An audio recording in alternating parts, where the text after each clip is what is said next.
अस्सलाम वालेकुम। आप देख रहे हैं नूर उर्दू पॉइंट। अच्छा दोस्त हाथ और आँख की तरह होता है। जब हाथ को दर्द होती है तो आँख रोती है, और जब आँख रोती है तो हाथ आंसू साफ करता है। जिस इंसान में वफादारी ना हो, इसके साथ दोस्ती करने का मतलब खुद को जलील करना है।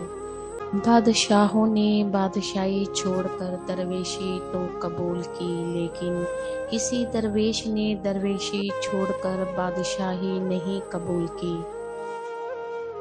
अगर कोई तुमको सिर्फ अपनी ज़रूरत के वक़्त याद करता है तो परेशान मत होना, बल्कि फ़ख्र करना कि इसको अंधेरों में रोशनी की ज़रूरत है और वो तुम हो।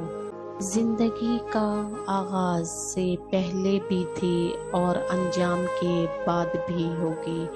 जिंदगी तो बस जिंदगी है, इसका यौमे पैदाश और इसका यौमे वसाल कैसे मालूम। बहुत डर लगता है मुझे उन लोगों से जो बातों में मिठास और दिल में जहर रखते हैं। फरमाने हज़रत अली करामल्ला वजहा, दोस्तों के गम में शामिल हुआ करो हर हाल में, लेकिन खुशियों में तब तक ना जाना जब तक वो खुद ना बुलाएं। अल्लाह की रज़ा और इसकी तकसीम पर राज़ी रहना सीखें, क्योंकि किसी शख्स के दिल में ईमान और हसद इकट्ठा नहीं रह सकता। रिश्ते हमसे निभाए नहीं जाते और इल्ज़ाम हम मोहब्बत और आगे पीछे सब पर लगाते रहते हैं। किसी ने हज़रत अली से पूछा, अजीब बात है, खुदा नबी सल्लल्लाहु अलैहि वसल्लम को महबूब कहते हैं, मगर कलाम में पहले अपना नाम रख दिया और बाद में अपने महबूब का।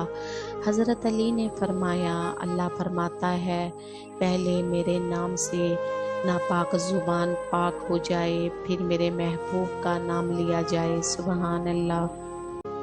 दुश्मन से भी ज़्यादा ख़तरनाक वो हैं जो दोस्त बनकर धोखा दें। हज़रत अली का कौल है, खुशकिस्मत है वो इंसान जिसके लिए कोई रोए, बदकिस्मत है वो इंसान जिसकी वजह से कोई रोए। हज़रत अली, अगर मोहब्बत उनसे ना मिले जिनसे आप प्यार करते हो, तो फिर मोहब्बत उसको ज़रूर देना जो आपसे प्यार करते हैं। जिसके पास अच्छा मशवरा देने वाले दोस्त हैं, इसका कोई काम खराब नहीं हो सकता।